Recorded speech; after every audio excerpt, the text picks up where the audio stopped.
Good afternoon friends, very good afternoon to all of you. तर आज आपण आपल्या चॅप्टरमध्ये इव्हॉल्युशनला सुरुवात करणार आहोत, जे की आपल्या चॅप्टरमधला सेकंड पोर्शन आहे, सेकंड पार्ट आहे. ओके, आपल्या चॅप्टरचं नाव काय होतं मुलांनो? आपल्या चॅप्टरचं नाव होतं हेरिडिटी अँड इव्हॉल्युशन. तर मागच्या लेक्चरपर्यंत आपण हेरिडिटी नावाचा पार्ट पूर्णतः व्यवस्थित संपवलेला आहे. ओके, तर आजच्या पार्टमध्ये आपण इव्हॉल्युशनला सुरू करण्यात चाललो आहोत. ओके, चला. तर आज आपण इव्हॉल्युशनची सुरुवात करणार आहोत बेटा. पण एक गोष्ट लक्षात ठेवा बेटा, ज्या ज्या वेळेस तुमच्या मनात आहे की नाही इव्हॉल्युशन नावाचा कन्सेप्ट येते, त्या वेळेस तुम्हाला असं वाटणार बेटा की आदी मानवापासून मानव कसे निर्माण झाले, बाकीचे ऑर्गॅनिझम कसे निर्माण झाले. ओके, तुमच्या मनात येणारा हा जो कन्सेप्ट आहे ना, तो एकदम व्यवस्थित आहे बेटा. इव्हॉल्युशनमध्ये आपल्याला हेच शिकायचं असते बेटा. ओके, की ऑर्गॅनिझमची निर्मिती, हळूहळू त्यांची डेव्हलपमेंट कशी झाली. ओके, आधी मानवापासून आपण कसे जन्माला आलो, म्हणजे मानव कसं काय जन्माला आलो, म्हणजे आपण आहे की नाही गोरिला, चिंपांजी यांच्यापासून आपलं इव्हॉल्युशन झालं, ते कसं झालं आहे की नाही, हे सर्व आपल्याला इव्हॉल्युशनमध्ये शिकायचं आहे. ओके, पहा बेटा. तर इव्हॉल्युशन म्हणजे काय बेटा, लक्षात घ्या. इथं मी डेफिनेशन लिहिलेली आहे, त्या डेफिनेशनचा मी तुम्हाला सविस्तर अर्थ सांगणार आहोत. लक्षात घ्या बेटा. इव्हॉल्युशन म्हणजे काय बेटा? Evolution is defined as the gradual change. काय म्हणलं बेटा? The gradual change occurring in living organism over long duration. काय म्हणलं बेटा मी? Evolution is the defined as the gradual change occurring in living organism over long duration. Okay, पहा, living organism मध्ये होणारा जो चेंज आहे, ओके, लिव्हिंग ऑर्गॅनिझम मध्ये होणारा जो ग्रॅज्युअल चेंज आहे, ओके, त्याला इव्हॉल्युशन असं म्हणतात. ओके, पहा, लक्षात घ्या बेटा. आता तुम्ही म्हणसाल चेंज का? अरे लक्षात घ्या ना बेटा, माकडामध्ये चेंज झाला. ओके, माकडांमध्ये चेंज झाला, चिंपांजी गोरिलामध्ये चेंज झाला, त्यांच्यात झालेल्या चेंजमुळं आपण तयार झालो ना. ओके, पण हा चेंज कसा आहे बेटा? ग्रॅज्युअल आहे. कसा आहे? Gradual change occur in living organism. म्हणजे आपल्या पूर्वजात जो ग्रॅज्युअल चेंज झाला होता, ओके, आपले पूर्वज कोण? एक प्रकारचे लिव्हिंग ऑर्गॅनिझमच ना. तर आपल्या पूर्वजांमध्ये जो ग्रॅज्युअल चेंज झाला, त्या ग्रॅज्युअल चेंजमुळं आपण इव्हॉल्व झालो. म्हणून इव्हॉल्युशनची अशी डेफिनेशन आहे, the gradual change occurring in living organism over long duration. आता मला सांगा, हा जो ग्रॅज्युअल चेंज आहे, ओके, हा काय छोट्या कालावधीचा चेंज आहे का? नाही बेटा, लाखो करोडो वर्ष लागले बेटा हे इव्हॉल्युशन व्हायला. हे इव्हॉल्युशन व्हायला आज जे आपण प्रजाती आहो ना, जे हायली डेव्हलप आहे, ते प्रजाती इव्हॉल्व होण्यासाठी लाखो करोडो वर्ष लागले. म्हणून लॉंग ड्युरेशन, या इव्हॉल्युशनला लॉंग ड्युरेशन लागला बेटा. एका दिवसात, एका महिन्यात, एका वर्षात झालेली प्रोसेस नाही आहे की नाही? पहा, लक्षात घ्या. आता मी तुम्हाला ग्रॅज्युअल या शब्दाचा अर्थ सांगतो बेटा. ग्रॅज्युअल या शब्दाचा अर्थ होत असते हळूहळू. ओके,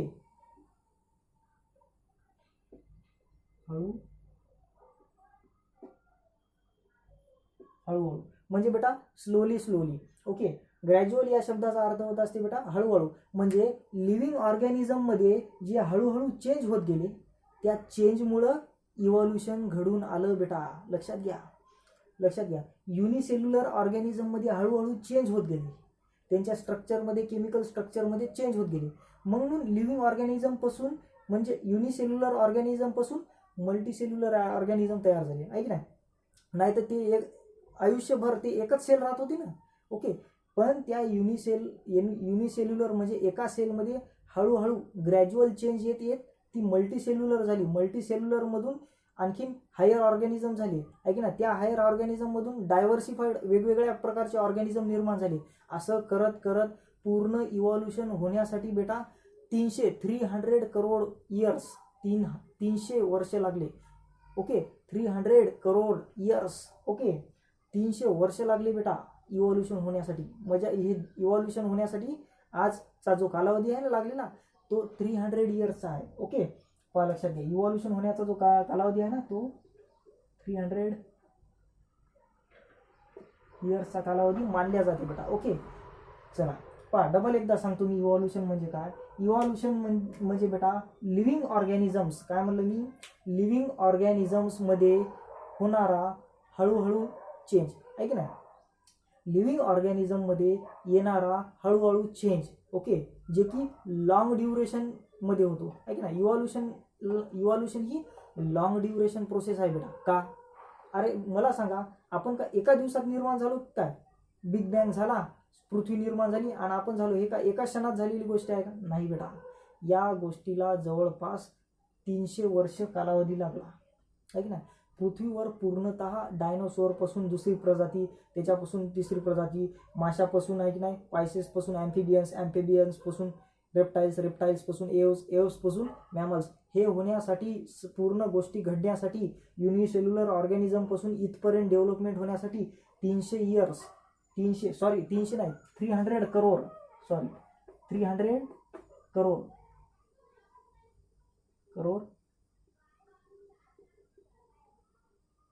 300 करोड वर्ष लागली बेटा. ओके, म्हणून इव्हॉल्युशनची डेफिनेशन कशी दिलेली आहे?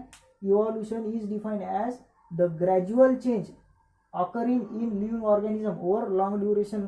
Okay, is called as evolution आहे की नाही. लिव्हिंग ऑर्गॅनिझम मध्ये लॉंग ड्युरेशन मध्ये झालेला जो ग्रॅज्युअल चेंज आहे. ओके, एका लिव्हिंग ऑर्गॅनिझम पासून दुसरा लिव्हिंग ऑर्गॅनिझम काही ताबडतोब बनला नाही बेटा. त्या लिव्हिंग ऑर्गॅनिझम मध्ये ग्रॅज्युअली हळूहळू चेंज होत गेले. ओके, त्याचं स्ट्रक्चर बदललं आणि एक नवीन स्पेसिस निर्माण झाली, याला इव्हॉल्युशन म्हणतात. आणि हे इव्हॉल्युशन एका दिवसात, एका वर्षात होणारी प्रोसेस नाही, हे लॉंग ड्युरेशनची प्रोसेस आहे. ओके, आणि आज पृथ्वी तलावावर जे हायली डेव्हलप्ड स्पेसिस आहेत ते म्हणजे आपण, ह्युमन्स, मानव, हे हायली डेव्हलप्ड स्पेसिस आहेत. ओके, आणि इथपर्यंत पोहोचायला जवळपास 300 करोड वर्ष लागली बेटा हे इव्हॉल्युशन होण्यासाठी. चला, तर ही झाली बेटा इव्हॉल्युशनची डेफिनेशन. ओके, लक्षात घ्या, evolution is long duration process and gradual change process. Okay, काय म्हणलं? Evolution is long duration process and gradual change process. कशामध्ये? लिव्हिंग ऑर्गॅनिझम मध्ये होणारी ग्रॅज्युअल चेंजेस, आणि हे लॉंग ड्युरेशनचा चेंज असते आहे की नाही. एका दिवसात, एका वर्षात होणारा चेंज नाही आहे. चला, म्हणून ही अशी डेफिनेशन आहे. तर ही झाली बेटा डेफिनेशन. दुसरा पॉईंट आहे, evolution is a slow going process. पहा बेटा, लॉंग ड्युरेशन म्हणजे काय? ते हळूहळू होणारी आहे की नाही. Evolution is a slow growing process. Okay, चला, तर हे झालं बेटा इव्हॉल्युशनची डेफिनेशन आणि त्याचा दुसरा point, it is a slow going process. आता आपण पाहणार आहोत बेटा थेअरी ऑफ इव्हॉल्युशन. इव्हॉल्युशनची थेअरी काय केलं बेटा माहित आहे का? सायंटिस्ट लोकांना जनरली मिळून एक थेअरी मांडली की इव्हॉल्युशन कसं झालं आहे की नाही. तर बघा, ती थेअरी मी तुम्हाला सांगणार, थेअरी ऑफ इव्हॉल्युशन, की कसं इव्हॉल्युशन झालं. आता आपण प्रत्यक्ष आपल्या डोळ्यासमोर तर झालं नाही की बा हे पृथ्वी आहे इथं, आणि आपल्या डोळ्यासमोर तर झालं नाही सगळं की बा हे अशी स्पेसिस अशी इव्हॉल्व झाली आहे की नाही. मग त्याच्यासाठी काय करायला लागेल? त्याच्यासाठी थेअरीज मांडावं लागेल ना, आहे की नाही. त्याच्यासाठी थेअरीज मांडावं लागेल. इव्हॉल्युशन काय आपल्या डोळ्यासमोर झालेली प्रोसेस थोडी आहे, नाही. ओके, तर ती थेअरी काय, जनरल थेअरी आहे, जे की सायंटिस्ट लोकांना मांडलेली आहे. ती थेअरी मी तुम्हाला सांगणार. ओके, पहा, लक्षात घ्या बेटा. या थेअरीनुसार काय म्हणलं बेटा मी? या थेअरीनुसार the first living material is form in ocean, आहे की नाही. लक्षात घ्या बेटा, ओशियन म्हणजे काय? समुद्र, मोठा, आहे की नाही, समुद्र. या थेअरीनुसार जे पहिलं लिव्हिंग मटेरियल आहे की नाही, पृथ्वी तलावावर, मी काय म्हणलं, आपल्या पृथ्वीवर जो पहिलं लिव्हिंग मटेरियल आहे, ते पहिलं लिव्हिंग मटेरियल कुठं तयार झालं बेटा? समुद्रात. ओके, म्हणजे पाण्यात, आहे की नाही.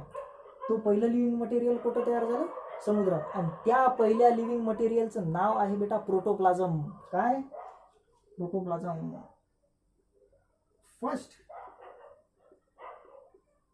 लिव्हिंग मटेरियल, दॅट इज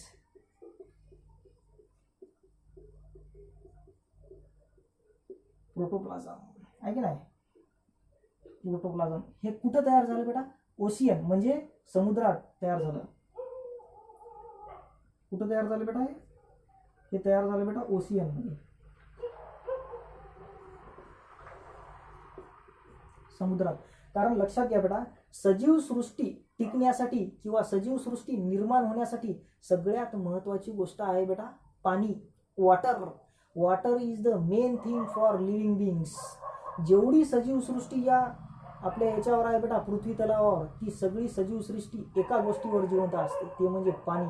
बिना पाण्याची इथं स्पेसिस तयार होतच नव्हती बेटा, आहे की नाही. मग तुम्ही म्हणसाल कसं काय, मार्स, ज्युपिटर, सॅटर्नवर स्पेसिस आहे का? नाही आहे, कोणीच नाही आहे तिथं. फक्त पृथ्वीवरच जीवन आहे. का? कारण पृथ्वीवर योग्य रित्या पाणी आहे. ओके, पृथ्वीवर योग्यरित्या ऋतू बदलतात, उन्हाळा, पावसाळा, हिवाळा, म्हणून इथं आहे की नाही सजीव सृष्टी अस्तित्वात आहे की नाही. पहा, चला लक्षात घ्या बेटा. आता एक गोष्ट सांगा बेटा मला, हे झालं बेटा पहिलं लिव्हिंग मटेरियल जे की समुद्रामध्ये तयार झालं. ओके, त्याला म्हणतात बेटा प्रोटोप्लाझम. ओके, आता तुमच्या मनात असा प्रश्न येत असेल, सर प्रोटोप्लाझम म्हणजे काय? लक्षात घ्या, मी तुम्हाला सांगतो आहे की नाही. प्रोटोप्लाझम समजा ही सेल आहे, काय हे सेल आहे. ओके, ही सेल आहे. या सेलच्या मधात काय असते बेटा? या सेलच्या मधात असते बेटा सायटोप्लाझम. या सेलच्या मधात काय असते बेटा? सायटोप्लाझम. ओके, हे काय आहे बेटा? सायटोप्लाझम. आणि बाकीचे छोटे छोटे सेल ऑर्गॅनिजेस आहे की नाही.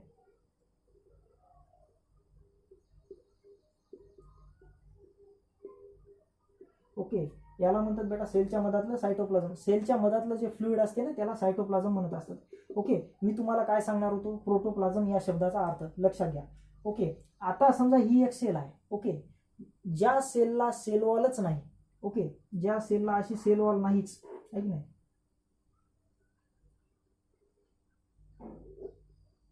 आहे की नाही, सेल वॉलच नाही. ओके, पण नुसतं सायटोप्लाझम एका जागी असं आहे, आकुंचित आहे. नुसतं सायटोप्लाझम एका जागी असं आकुंचित आहे. या नुसत्या सायटोप्लाझमलाच प्रोटोप्लाझम म्हणतात बेटा, लक्षात घ्या. Only cytoplasm. काय म्हणलं मी? The cell without cell wall. काय म्हणलं बेटा मी प्रोटोप्लाझम म्हणजे काय सांगायला तुम्हाला? The cell without cell wall. Without cell, the cell without cell wall is called as protoplasm. Okay, protoplasm म्हणजे काय बेटा? नुसतं सायटोप्लाझम म्हणजे protoplasm. Okay, cytoplasm, only cytoplasm is, आहे की नाही. ओके, तर हे पहिलं लिव्हिंग मटेरियल म्हणजे प्रोटोप्लाझम आहे की नाही. हे पहिलं लिव्हिंग मटेरियल म्हणजे प्रोटोप्लाझम. हे कुठं? समुद्रामध्ये तयार झालं. ओके, आता आहे की नाही बेटा, हे म्हणजे हे प्रोटोप्लाझम तयार झाल्यावर हळूहळू याच्या भोवती सेल वॉल तयार व्हायला लागली आहे की नाही. हळूहळू याच्या भोवती सेल वॉल तयार व्हायला लागली. हळूहळू याच्या भोवती सेल वॉल तयार व्हायला लागली. पहा, ही सेल वॉल तयार झाली. मी काढून दाखवायला प्रत्यक्ष, तुम्हाला इमॅजिन करा तुम्ही. ओके, तर मग याच्या मधात हळूहळू न्यूक्लियस डेव्हलप व्हायला लागला आहे की नाही. मग पहिले प्रोकॅरिओटिक सेल आली, नंतर युकॅरिओटिक सेल आली आहे की नाही. मग याच्या मधात न्यूक्लियस जन्माला आला आहे की नाही. मग हे झाली बेटा युनिसेल आहे की नाही, एक सेल झाली युनिसेल्युलर. मग असं करत करत काय झालं बेटा, प्रोटोप्लाझम पासून काय तयार झाले बेटा? Unicellular organisms. काय तयार झाली बेटा? Unicellular organisms. ओके, पहा डबल एकदा सांगतो. प्रोटोप्लाझम म्हणजे ज्या सेलला सेल वॉल नाही, नुसतं सायटोप्लाझम आहे, आणि त्या नुसत्या सायटोप्लाझमलाच प्रोटोप्लाझम म्हणतात आहे की नाही. The cell without cell wall is called as protoplasm आहे की नाही. सेलच्या मधातलं जे सायटोप्लाझम असते ना, त्या सायटोप्लाझमच्या बाजूची सेल वॉल काढून टाकायची, म्हणजे ते नुसतं पाणी उरल ना, त्या पाण्याला, त्या फ्लुइडलाच, सायटोप्लाझमलाच प्रोटोप्लाझम म्हणायचं. Okay, the cell without cell wall is called as protoplasm, or only cytoplasm is called as protoplasm, असं म्हणलं तरी चालते. ओके, तर अशा प्रकारे बेटा पहिलं लिव्हिंग मटेरियल जे की समुद्रात तयार झालं त्याला काय म्हणतात बेटा? प्रोटोप्लाझम. या प्रोटोप्लाझम मधून काय तयार झाली बेटा? First sale. काय?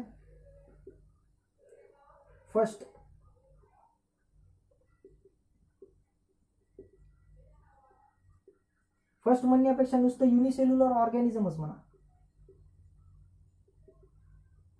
Unicellular organism. युनिसेल्युलर ऑर्गॅनिझम पासून काय तयार झाले बेटा? Multicellular organism.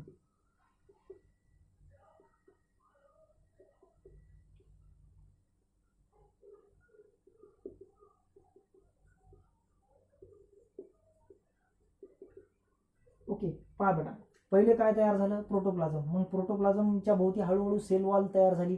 मग त्या सेल वॉल पासून काय तयार झालं? असं झाल्यावर त्याच्यात आहे की नाही युनिसेल्युलर ऑर्गॅनिझम डेव्हलप झाली आहे की नाही. मग त्याच्यात सेल डेव्हलप झाल्या, प्रोकॅरिओटिक सेल, युकॅरिओटिक सेल, मग मल्टीसेल्युलर ऑर्गॅनिझम तयार झाले. आणि या मल्टीसेल्युलर ऑर्गॅनिझम पासून हळूहळू ग्रॅज्युअली हळूहळू त्याच्यात इव्हॉल्युशन होत होत काय तयार झालं? Other living organisms.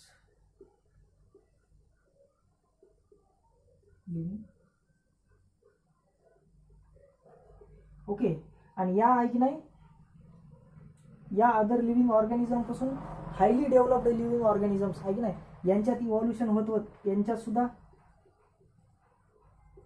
सुद्धा ग्रॅज्युअल चेंज होत गेला. आणि हळूहळू असं करत करत काय झालं बेटा, असं करत करत आज आपण काय तयार झालो, हायली इव्हॉल्ड स्पेसिस म्हणजे ह्युमन इव्हॉल्ड झाले. काय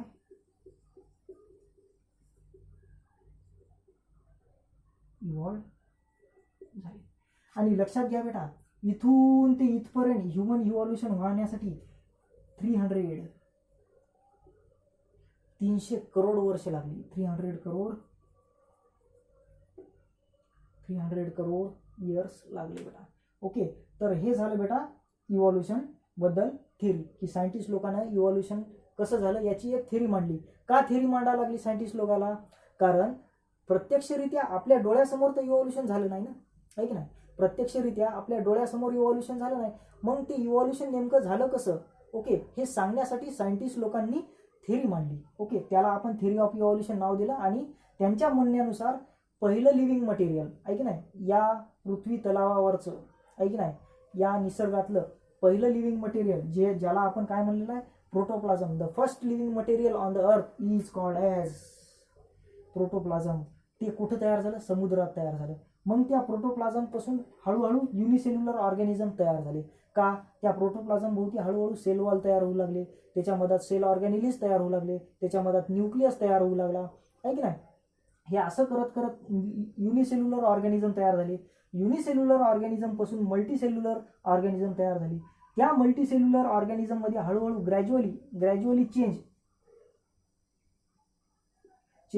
ग्रॅज्युअली चेंज होत गेला. ओके, त्यांच्यापासून अदर लिव्हिंग ऑर्गॅनिझम, वेगवेगळ्या प्रकारचे लिव्हिंग ऑर्गॅनिझम तयार झाले. ओके, त्या वेगवेगळ्या प्रकारच्या लिव्हिंग ऑर्गॅनिझम मध्ये आणखीन हळूहळू चेंज होत गेला, आहे की नाही, परिस्थितीनुसार.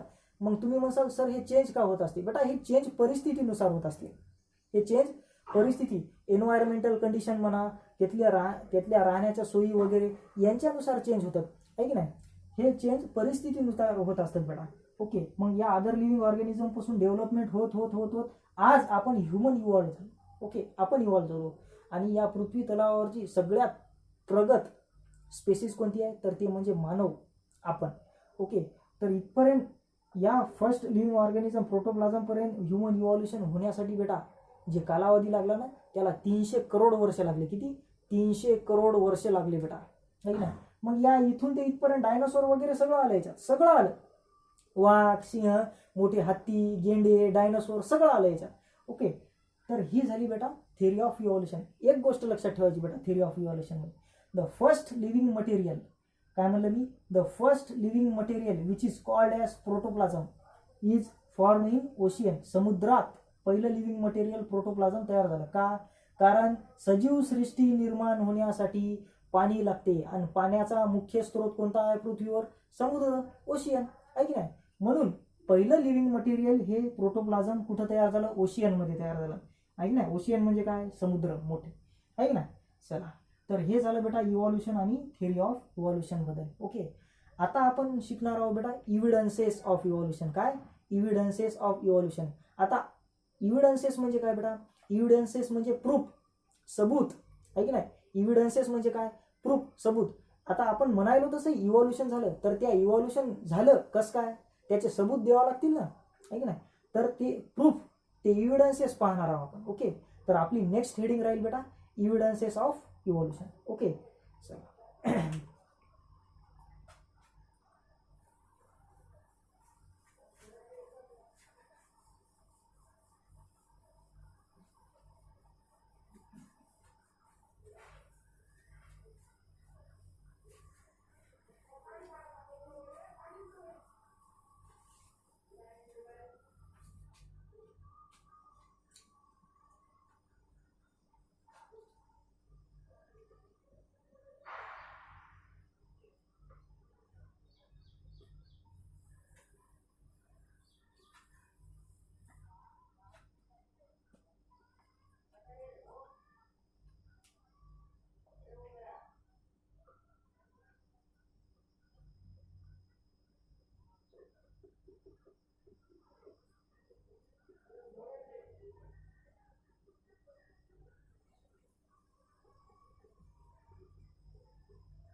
ओके, पहा बेटा, इव्हिडन्सेस ऑफ इव्हॉल्युशन. ओके, लक्षात घ्या बेटा, इव्हिडन्सेस या शब्दाचा अर्थ होत असते बेटा प्रूफ किंवा सबूत. ओके,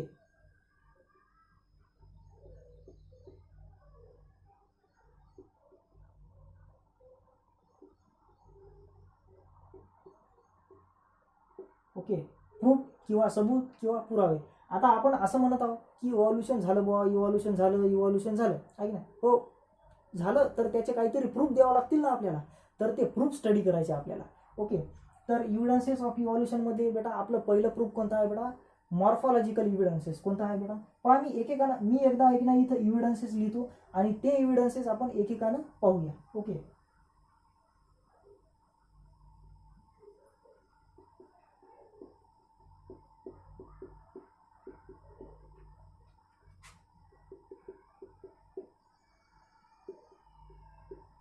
ओके बेटा, पहिला इव्हिडन्स आहे बेटा मॉर्फॉलॉजिकल इव्हिडन्सेस.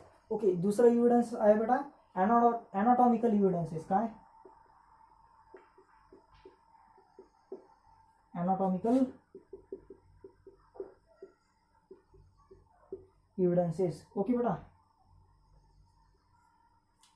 तिसरा आहे बेटा पहा वेस्टिजियल ऑर्गन.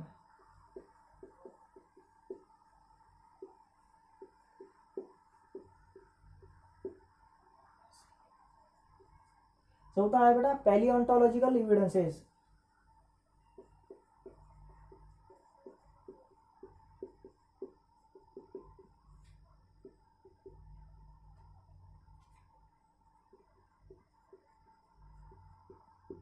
ओके बेटा, पाचवा सबूत आहे बेटा, पाचवा इव्हिडन्स आहे बेटा कनेक्टिंग लिंक्स. काय?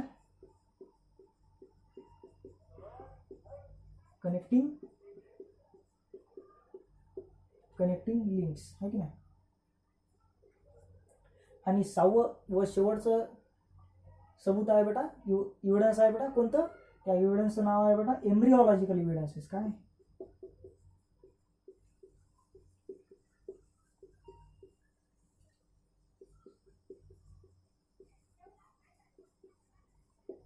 एम्ब्रिओलॉजिकल इव्हिडन्सेस.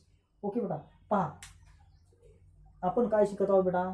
इव्हिडन्सेस ऑफ इव्हॉल्युशन, म्हणजे इव्हॉल्युशन झालं तसंही. ओके, आपण असं म्हणत आहोत की आज आपण जे डेव्हलप झालो, आज सजीव सृष्टी निर्माण झाली, आज या पृथ्वी तलावर आपण सगळ्यात प्रबळ स्पेसिस आहोत, तर ते कशामुळं? इव्हॉल्युशनमुळं. आता आपण असं म्हणत आहोत इव्हॉल्युशन तर झालं, पण ते इव्हॉल्युशन झालं तर ते मान्य करण्यासाठी आपल्याला काय करावं लागलं? काहीतरी सबूत, पुरावे प्रदर्शित करावं लागले की इव्हॉल्युशन खरोखर झालं. तर ते इव्हिडन्सेस म्हणजे कोणतं? तर पहिलं इव्हिडन्स आहे बेटा मॉर्फॉलॉजिकल इव्हिडन्स. ओके, दुसरा आहे बेटा ॲनाटॉमिकल इव्हिडन्स. तिसरा आहे बेटा वेस्टिजियल ऑर्गन नावाचं इव्हिडन्स. पाचवा आहे बेटा पॅलिओन्टॉलॉजिकल इव्हिडन्स. आणि चौथा आहे पॅलिओन्टॉलॉजिकल इव्हिडन्स. पाचवा आहे कनेक्टिंग लिंक. सहावा आहे बेटा एम्ब्रिओलॉजिकल इव्हिडन्स. असे 6 महत्त्वाचे इव्हिडन्स, पुरावे प्रदर्शित करून आपल्याला असं म्हणता येते की खरोखर इव्हॉल्युशन हे झालं. ओके, तर या 6 पैकी प्रत्येक इव्हिडन्स आपण डिटेल स्टडी करणार आहोत व्यवस्थित. या प्रत्येक इव्हिडन्स मधले जे शब्द आहेत ना, morphology, anatomy, vestigial, palaeontology, connecting link, embryo, या सर्व गोष्टीचा अर्थ मी तुम्हाला डिटेल समजून सांगणार. ओके, चला, तर हे झालं बेटा इव्हिडन्सेस ऑफ इव्हॉल्युशन. हे आराखडा झाला. आता याच्यातलं आपण एक सर्व एकेकानं सर्व डिस्कस करणार आहोत, 6 इव्हिडन्सेस. ओके, आणि हे 6 इव्हिडन्सेस डिस्कस करते वेळेस मी प्रत्येक गोष्टीचा तुम्हाला अर्थ सांगणार. ओके, चला, हे एवढं पहिले नोट करा आणि नेक्स्ट लेक्चरमध्ये आपण प्रत्येक इव्हिडन्सेस पाहणार आहोत. ओके, चला.